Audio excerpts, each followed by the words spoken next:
കഴിഞ്ഞ ക്ലാസ്സിൽ നമ്മൾ പ്രൈസ് ഇലാസ്റ്റിസിറ്റി ഓഫ് ഡിമാൻഡ് ആയിരുന്നു പറഞ്ഞിരുന്നത്. Today we are dealing with measures of price elasticity of demand. അപ്പോൾ price elasticity of demand measure ചെയ്യാൻ 3 മെത്തേഡ്സ് ആണുള്ളത്. First one percentage method, expenditure method, graphical method. Okay, അപ്പോൾ അതിൽ നമുക്ക് 1 by 1 ആയിട്ട് പറയാം കേട്ടോ. അപ്പോൾ ഫസ്റ്റ് വൺ വരുന്നത് പെർസെൻറ്റേജ് മെത്തേഡാണ്. ഇപ്പോൾ പെർസെൻറ്റേജ് മെത്തേഡിൽ പറയുന്നത് price elasticity of demand is the percentage change in quantity demand divided by the percentage change in price. അപ്പോൾ പെർസെൻറ്റേജ് മെത്തേഡ് പേര് സൂചിപ്പിക്കുന്ന പോലെ തന്നെ എന്താ പറയുന്നത്, പ്രൈസിൽ വരുന്ന മാറ്റം അതിൻ്റെ പെർസെൻറ്റേജ്. ഓക്കെ, അത് ഏതായിട്ടുള്ള റേഷ്യോ ആണ്, percentage change in quantity demand. അപ്പോൾ പ്രൈസിലും ക്വാണ്ടിറ്റി ഡിമാൻഡുകളിലും വരുന്ന മാറ്റം പെർസെൻറ്റേജ് രൂപത്തിൽ കാണിച്ചിരിക്കുക. അത് തമ്മിലുള്ള റേഷ്യോ ആണ് എന്ത് പറയുന്നത്, പ്രൈസ് ഇലാസ്റ്റിസിറ്റി ഓഫ് ഡിമാൻഡ് എന്ന് പറയുന്നത്. അപ്പോൾ അത് കാണാൻ വേണ്ടിയിട്ടുള്ള ഇക്വേഷൻ വരുന്നത് P/Q into delta Q by delta P എന്നുള്ളതാണ്. അപ്പോൾ ഇലാസ്റ്റിസിറ്റി ഓഫ് ഡിമാൻഡ് പെർസെൻറ്റേജ് മെത്തേഡിലൂടെ കാണാനില്ല ഫോർമുലയാണ് ഇവിടെ കൊടുത്തിട്ടുള്ളത്, P/Q into delta Q by delta P. അപ്പോൾ percentage change in quantity demand, അതായത് ക്വാണ്ടിറ്റി ഡിമാൻഡിൽ വരുന്ന മാറ്റമാണ് കേട്ടോ. മാറ്റം പെർസെൻറ്റേജ് രൂപത്തിൽ തന്നിട്ടുണ്ടാവും. അതേപോലെ തന്നെ പ്രൈസിൽ വരുന്ന മാറ്റവും പെർസെൻറ്റേജ് രൂപത്തിൽ തന്നിട്ടുണ്ടാവും. അത് തമ്മിലുള്ള റേഷ്യോ ആണ് പെർസെൻറ്റേജ് മെത്തേഡിലൂടെ പ്രൈസ് ഇലാസ്റ്റിസിറ്റി ഓഫ് ഡിമാൻഡ് കാണുന്നത്. ഓക്കെ, അപ്പോൾ നമ്മൾ നേരത്തെ പറഞ്ഞിട്ടുണ്ട് ഇലാസ്റ്റിസിറ്റിനെ നമുക്ക് 5 ടൈപ്സ് ആയിട്ട് പറയാം, based on the value of the elasticity coefficient. അപ്പോൾ പെർഫെക്റ്റ്ലി ഇലാസ്റ്റിക് ഡിമാൻഡ് ഉണ്ട്, അതായത് ED is equal to infinity. Quantity responds enormously to changes in price, ഒരുപാട് മാറ്റം, പ്രൈസിൽ ചെറിയ മാറ്റമാണെന്നുണ്ടെങ്കിലും ഡിമാൻഡിൽ ഒരുപാട് മാറ്റം വരുന്നതാണെന്നുണ്ടെങ്കിൽ അത് പെർഫെക്റ്റ്ലി ഇലാസ്റ്റിക് ഡിമാൻഡാണ്. ഇലാസ്റ്റിക് ഡിമാൻഡ് എന്ന് പറയുന്നത് പ്രൈസിൽ വരുന്ന മാറ്റം, the percentage change in quantity exceeds the percentage change in price. പ്രൈസിൽ വരുന്ന മാറ്റത്തിൻ്റെ പെർസെൻറ്റേജിനേക്കാളും കൂടുതലായിട്ട് ക്വാണ്ടിറ്റി ഡിമാൻഡിൽ പെർസെൻറ്റേജിൽ മാറ്റം വരുന്നതിനെയാണ് ഇലാസ്റ്റിക് ഡിമാൻഡ് എന്ന് പറയുന്നത്. അപ്പോൾ ED ഗ്രേറ്റർ ദാൻ 1 ആണ്. Unit elastic demand ED is equal to 1. The percentage change in quantity is the same as the percentage change in price. പ്രൈസിൽ വരുന്ന മാറ്റത്തിൻ്റെ പെർസെൻറ്റേജും അതേപോലെ ക്വാണ്ടിറ്റി ഡിമാൻഡിൽ വരുന്ന മാറ്റത്തിൻ്റെ പെർസെൻറ്റേജും ഈക്വൽ ആയിരിക്കുക. Then fourth is inelastic demand ED less than 1. The percentage change in quantity is less than the percentage change in price. Then perfectly inelastic demand ED is equal to 0. Quantity does not respond at all to changes in prices. Then next വരുന്ന method, അതായത് price elasticity of demand measure ചെയ്യാനുള്ള next വരുന്ന method expenditure method. അപ്പോൾ expenditure മെത്തേഡിലൂടെ എങ്ങനെയാണ് കാണുന്നത് നോക്കാം കേട്ടോ. Price elasticity of demand can be measured by using the expenditure or outlay method. അപ്പോൾ എക്സ്പെൻഡിച്ചർ മെത്തേഡ് എന്ന് പറയാം, അല്ലെങ്കിൽ ഔട്ട്ലേ മെത്തേഡ് എന്ന് പറയാം. അപ്പോൾ ഈ ഒരു മെത്തേഡിൽ a change in the price of a commodity will effect total expenditures on the commodity. എന്താ പറയുന്നത്, കമ്മോഡിറ്റിയുടെ പ്രൈസിൽ വരുന്ന മാറ്റം കമ്മോഡിറ്റിക്ക് വേണ്ടി ചിലവഴിക്കുന്നതിലും മാറ്റം വരുത്താം. ഓക്കെ, കമ്മോഡിറ്റിയുടെ പ്രൈസിൽ വരുന്ന മാറ്റം ടോട്ടൽ എക്സ്പെൻഡിച്ചർ ഓൺ ദി കമ്മോഡിറ്റിയിലും എന്ത് ചെയ്യും, മാറ്റം വരുത്താം. Total expenditures equal price times quantity. Total expenditure എന്ന് പറഞ്ഞാൽ എന്താണ്, പ്രൈസ് ഇൻറ്റു ക്വാണ്ടിറ്റിയാണ്. Depending on the effect of a price change on total expenditures, elasticity of demand is classified into 3 types. അപ്പോൾ പ്രൈസിൽ വരുന്ന മാറ്റം ടോട്ടൽ എക്സ്പെൻഡിച്ചറിനെ എഫക്റ്റ് ചെയ്യുമെന്ന് പറഞ്ഞു. അത് നോക്കിയിട്ടാണ് നമ്മൾ എക്സ്പെൻഡിച്ചർ മെത്തേഡിലൂടെ ഇലാസ്റ്റിസിറ്റി ഓഫ് ഡിമാൻഡ് പറയുന്നത് കേട്ടോ, പ്രൈസ് ഇലാസ്റ്റിസിറ്റി ഓഫ് ഡിമാൻഡ് പറയുന്നത്. അപ്പോൾ അത്തരത്തിൽ ഇലാസ്റ്റിസിറ്റി ഓഫ് ഡിമാൻഡിനെ 3 ആയിട്ടാണ് ക്ലാസിഫൈ ചെയ്തിട്ടുള്ളത്. First one is elastic demand ED greater than 1. ED greater than 1 എന്ന് പറയുന്നത് demand is elastic. ED greater than 1 ആണ്. അപ്പോൾ ഡിമാൻഡ് എന്താണ്, ഇലാസ്റ്റിക് ആണ്. When a decline in the price of the commodity result in an increase in total expenditure and an increase in the price leads to a reduction in total expenditure. ഓർത്ത് വെക്കേണ്ടത്, നമ്മൾ നേരത്തെ പറഞ്ഞ കൺസെപ്റ്റിൽ നിന്നും കുറച്ച് വ്യത്യസ്തമായിട്ടാണ് പറയുന്നത് കേട്ടോ. ഇപ്പോൾ പ്രൈസിൽ വരുന്ന കുറവ്, ഡീക്ലൈൻ, പ്രൈസിൽ കുറവാണ് വരുന്നതെന്നുണ്ടെങ്കിൽ, അത് കുറയാണ് ചെയ്യുന്നതെന്നുണ്ടെങ്കിൽ ടോട്ടൽ എക്സ്പെൻഡിച്ചർ എന്ത് ചെയ്യുന്നു, ഇൻക്രീസ് ചെയ്യുന്നു. അതേപോലെ തന്നെ പ്രൈസ് കൂടുകയാണെന്നുണ്ടെങ്കിൽ it will lead to a reduction in total expenditures. If demand is elastic price and total expenditures move in opposite direction. അപ്പോൾ ഡിമാൻഡ് ഇലാസ്റ്റിക് ആവുമ്പോൾ ടോട്ടൽ എക്സ്പെൻഡിച്ചറും പ്രൈസ് എന്താ ചെയ്യുന്നത്?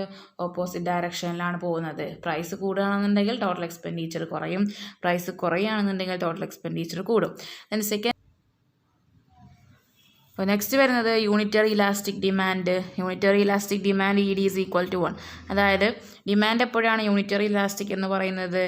പ്രൈസിൽ വരുന്ന മാറ്റം ടോട്ടൽ എക്സ്പെൻഡിച്ചറിനെ മാറ്റം വരുത്തുന്നില്ല എന്നുണ്ടെങ്കിലാണ് യൂണിറ്ററി ഇലാസ്റ്റിക് ഡിമാൻഡ് എന്ന് പറയുന്നത്. Unitary elastic demand curve can be called a constant outlay curve because the outlay of consumer is constant at all prices. Price ഏതുമായിക്കൊള്ളട്ടെ, എന്താണ്, കൺസ്യൂമറുടെ ടോട്ടൽ എക്സ്പെൻഡിച്ചർ എന്ന് പറയുന്നത് സെയിം ആയിരിക്കും എന്നാണ് പറയുന്നത് കേട്ടോ. ദെൻ നെക്സ്റ്റ് വരുന്നത് ഇനിലാസ്റ്റിക് ഡിമാൻഡാണ്, E D less than 1. Demand inelastic എന്ന് പറയുന്നത് when a decline the price of the commodity result in a decline in total expenditure. Price കുറയുകയാണെന്നുണ്ടെങ്കിൽ ടോട്ടൽ എക്സ്പെൻഡിച്ചറും കുറയുന്നു, പ്രൈസ് കൂടുകയാണെന്നുണ്ടെങ്കിൽ ടോട്ടൽ എക്സ്പെൻഡിച്ചറും കൂടുകയാണ്. ഓക്കെ, അതാണ് ഇനിലാസ്റ്റിക് ഡിമാൻഡ് എന്ന് ഉദ്ദേശിക്കുന്നത്. If demand is inelastic price and total expenditure move in the same direction. അത് same ഡയറക്ഷനിലായിരിക്കും ടോട്ടൽ എക്സ്പെൻഡിച്ചറും പ്രൈസും മൂവ് ചെയ്യുന്നത്. അപ്പോൾ നേരത്തെ നമ്മൾ പറഞ്ഞിട്ടുള്ള പെർസെൻറ്റേജ് മെത്തേഡിലെ ടൈപ്സ് ഓഫ് ഇലാസ്റ്റിസിറ്റി ഓഫ് ഡിമാൻഡിനേക്കാളും കുറച്ച് വ്യത്യസ്തമായിട്ടാണ് ഈ 3 പറയുന്നത് കേട്ടോ. അപ്പോൾ ഇതിൽ കണക്ട് ചെയ്തിരിക്കേണ്ടത് പ്രൈസും കൺസ്യൂമറുടെ ടോട്ടൽ എക്സ്പെൻഡിച്ചറും തമ്മിലാണ്.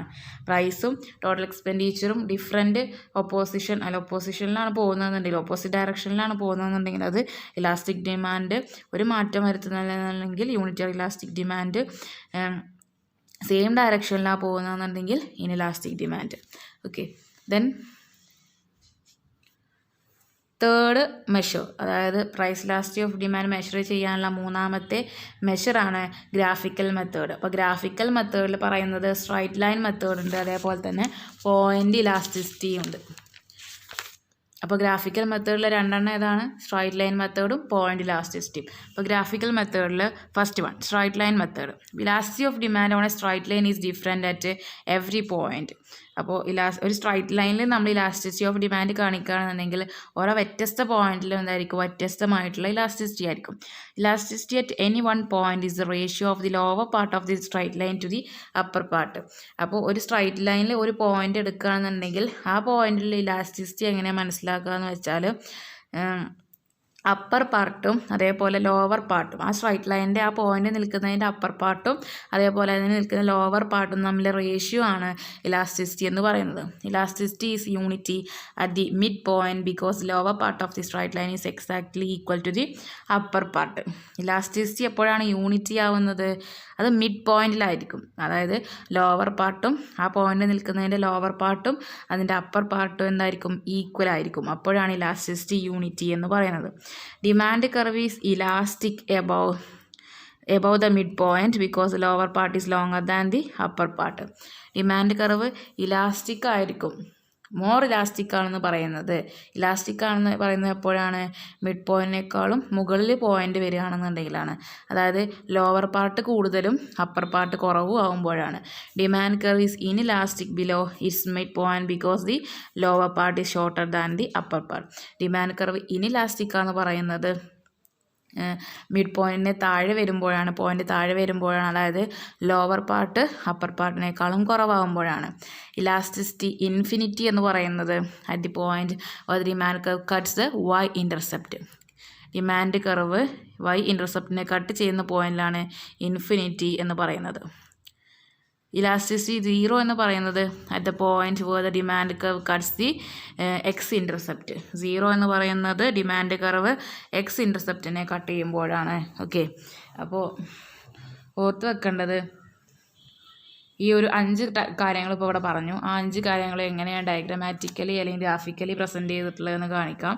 അപ്പോൾ ഇൻഫിനിറ്റ്ലി ഇലാസ്റ്റിക് എന്ന് പറയുന്നത് എപ്പോഴാണ്?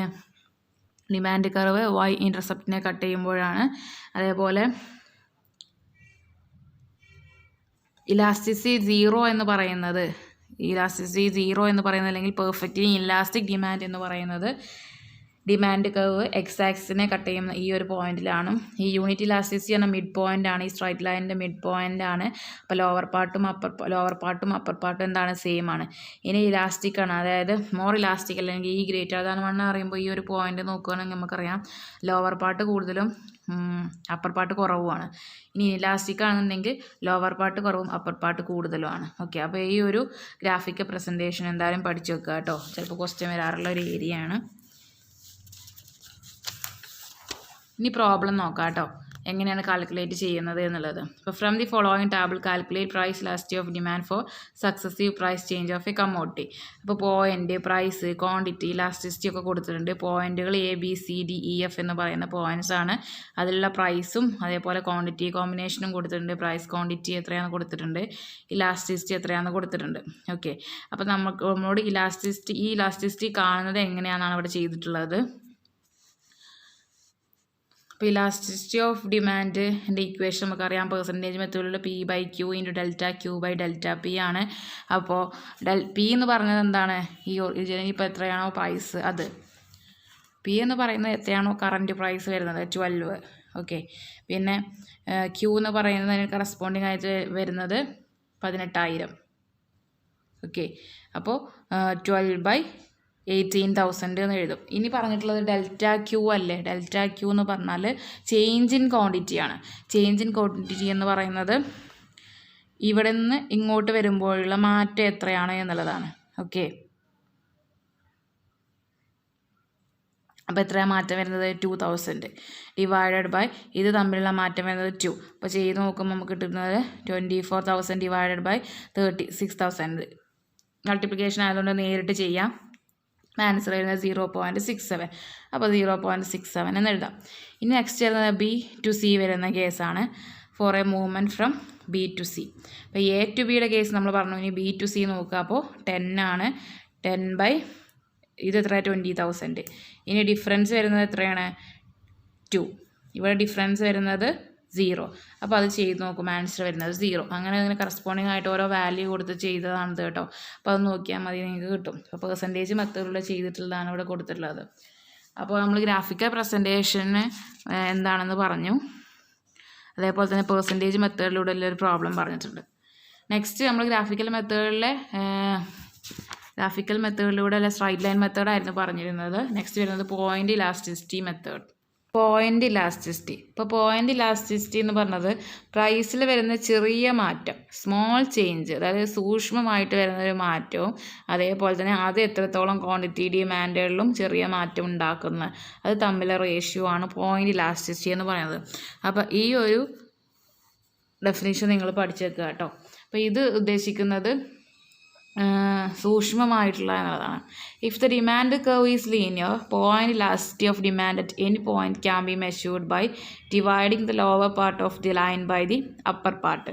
അപ്പോൾ ഡിമാൻഡ് കർവ് ലീനിയർ ആണെന്നുണ്ടെങ്കിൽ പോയിൻ്റ് ഇലാസ്റ്റിസിറ്റി മെഷർ ചെയ്യാൻ നമുക്ക് ലോവർ പാർട്ടും അപ്പർ പാർട്ടും തമ്മിൽ ഡിവൈഡ് ചെയ്തിട്ടുള്ള റേഷ്യോ എഴുതിയാൽ മതി. അത് ഈ ഫിഗർ എയിൽ കാണിച്ചിട്ടുള്ളത്. അപ്പോൾ നമ്മൾ നേരത്തെ പറഞ്ഞത് സ്ട്രൈറ്റ് ലൈൻ ആണെന്നുണ്ടെങ്കിൽ ലോവർ പാർട്ടും അപ്പർ പാർട്ടും തമ്മിലുള്ള റേഷ്യോ നോക്കിയാൽ മതി. ഓക്കെ, അപ്പോൾ ഇവിടെ ഒരു പോയിൻ്റ് ആണെന്നുണ്ടെങ്കിൽ PA/PB എന്താണ് അതിൻ്റെ നമുക്ക് ഇലാസ്റ്റിസിറ്റി കിട്ടും.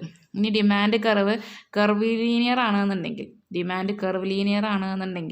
Point elasticity of demand at any point can be measured by drawing a tangent line and then dividing the lower part of the tangent line by the upper part.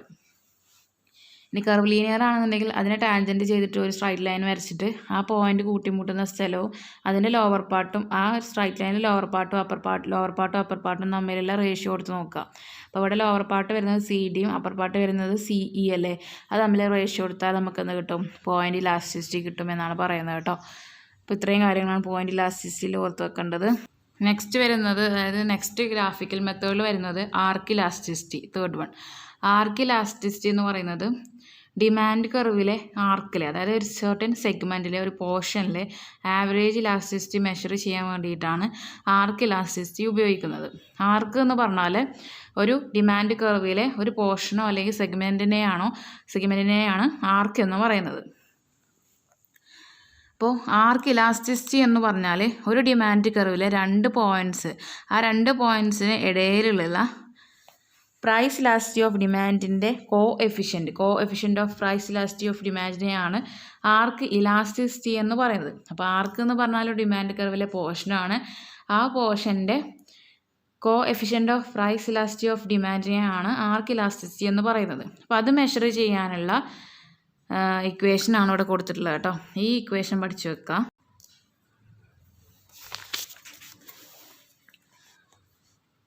അപ്പോൾ ഈ ഒരു ഡയഗ്രത്തിലൂടെ എങ്ങനെയാണ് ആർക്ക് price elasticity of demand കണ്ടുപിടിക്കുക എന്ന് പറയുന്നുണ്ട് കേട്ടോ. അപ്പോൾ ഇവിടെ നോക്കുന്നത് എ ടു ബി എന്ന് പറയുന്ന 2 പോയിൻറ്റ്സിൻ്റെ ഇടയിലുള്ള പ്രൈസ് ഇലാസ്റ്റിറ്റി ആണ്. ഓക്കെ, പോയിന്റ് സി എന്താണ്? മിഡ് പോയിൻ്റ് ആണ്. അതായത് എ ബി എന്ന് പറയുന്ന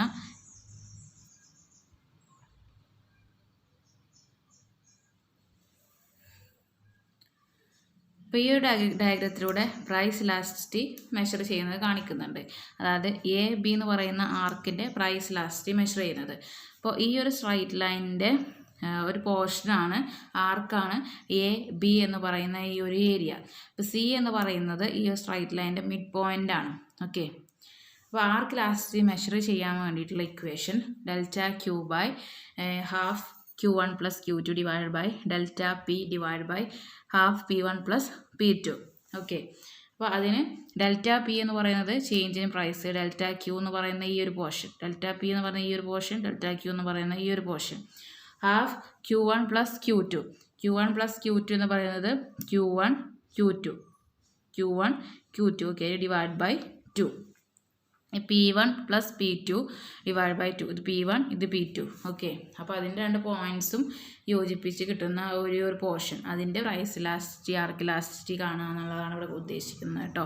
ഓക്കെ, അപ്പോൾ ഈ ഒരു ഫോർമുല നിങ്ങൾ പഠിച്ചു വെക്കുക. അപ്പോൾ ഇന്നത്തെ ക്ലാസ്സിൽ നമ്മൾ പറഞ്ഞത് മെഷേഴ്സാണ്, പ്രൈസ് ഇലാസ്റ്റിറ്റി മെഷർ ചെയ്യാനുള്ള മെഷേഴ്സാണ് പറഞ്ഞിട്ടുള്ളത്.